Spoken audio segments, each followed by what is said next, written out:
கொஞ்ச நாளைக்கு கதையில தீனதயாளும் இல்ல, சிவனாண்டியும் இல்ல. இனி மாயாவோட சோலோ பர்ஃபார்மன்ஸ் தான். மாயா தன்னந்தனியா செயல்பட்டு நம்ம ஹீரோ விக்ரம தான் நினைச்சபடி வளைச்சு போடுவாளா? வில்லி எப்பவுமே வில்லி தான், என்னால எதுவும் செய்ய முடியும்னு கதையில மிகப்பெரிய பாதிப்பை ஏற்படுத்துவாளா?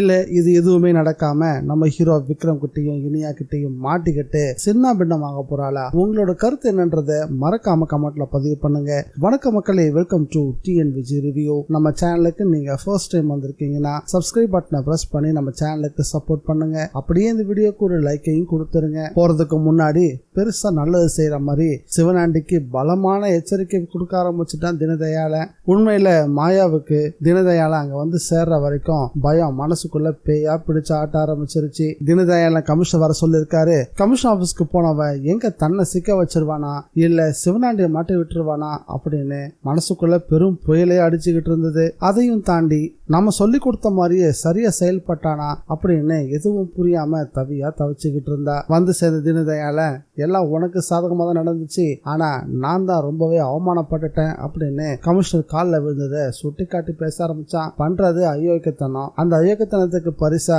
அவமானமும் அசிங்கமும் தான் கிடைக்கும். பின்ன என்னதுன்னா அவார்டும் ரிவார்டும் தூக்கி கொடுப்பாங்க.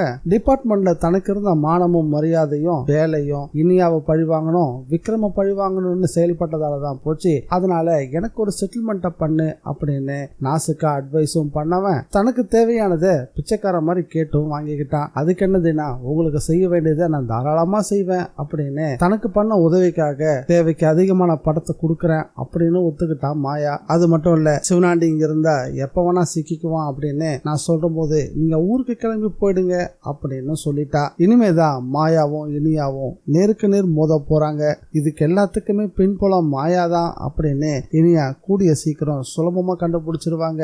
எப்போ மாயாவை நேருக்கு நேரம் சந்திக்கிறாங்களோ அந்த நிமிஷமே பல உண்மைகள் இனியாவுக்கு புரிய ஆரம்பிக்கும். அப்படி ஒரு சூழ்நிலை வரவே கூடாதுன்னு தான் மாயா நினைச்சிட்டு இருப்பா. ஆனா அவ எதிர்பார்க்கறதுக்கு எல்லாமே எதிர் திசையில தான் நடக்க போகுதுன்னு எனக்கு தோணுது. வீட்டுக்கு வந்த விக்ரம் இனியா கிட்ட இந்த கேஸை விட்டு எனக்கு கூடி சீக்கிரம் வெளியே வர போறன்றதையும் அவரை டியூட்டியில ஜாயின் பண்ண விஷயத்த சொன்னதுமே இனியாவுக்கு ரெட்டிப்பான சந்தோஷம். நீங்க டியூட்டியில ஜாயின் பண்ணது தானே முதல்ல சொல்லணும் அப்படின்னு செல்லமா கோச்சிக்கவும் ஆரம்பிச்சாங்க. இனி விக்ரமும் சரி இனியாவும் சரி நமக்கு எந்த பிரச்சனையும் இருக்காதுன்னு தான் யோசிச்சுட்டு இருப்பாங்க. ஆனா பிரச்சனை யார் ரூபத்துல எந்த திசையில இருந்து வரப்போகுதுன்னு தான் தெரியல. என்னோட போன வீடியோலயே நான் சொல்லியிருந்தேன், இந்த அமைதியும் சந்தோஷமும் புயலுக்கு முன்னாடி வரக்கூடியது மாதிரிதான் தெரியுது. கூடிய சீக்கிரம் புயல் வீச காத்திருக்கு. கௌரி அம்மா வீட்டுல யாழினி முழுகாம இருக்கேன் அப்படின்ற விஷயத்தை இளங்கோ கிட்ட சொல்லிக்கிட்டு இருக்காங்க.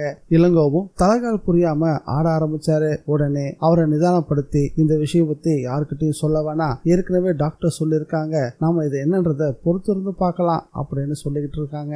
அங்க சந்தோஷமான விஷயம்னா இங்க இனியாவுக்கு திடீர்னு வயிற்றுல ஏதோ ஒரு பிரச்சனை ஏற்பட்டிருக்கு. இது சாதாரண வயிற்று வலியா இல்ல பிரச்சனைக்குரிய ஏதாவது ஒண்ணு இனியாவுக்கு நடக்க போகுதா அப்படின்றது தெரியல. அடுத்த எபிசோடுக்கான ப்ரோமோ பார்த்ததும் உங்களுக்கு என்ன தோணுச்சுன்றத மறக்காம கமெண்ட்ல பதிவு பண்ணுங்க. இந்த வீடியோ பிடிச்சிருந்தா லைக் பண்ணுங்க, ஷேர் பண்ணுங்க. TNVG ரிவ்யூவை மறக்காம சப்ஸ்கிரைப் பண்ணி வச்சுக்கோங்க. மீண்டும் அடுத்த வீடியோல சந்திக்கலாம். பாய் गाइस.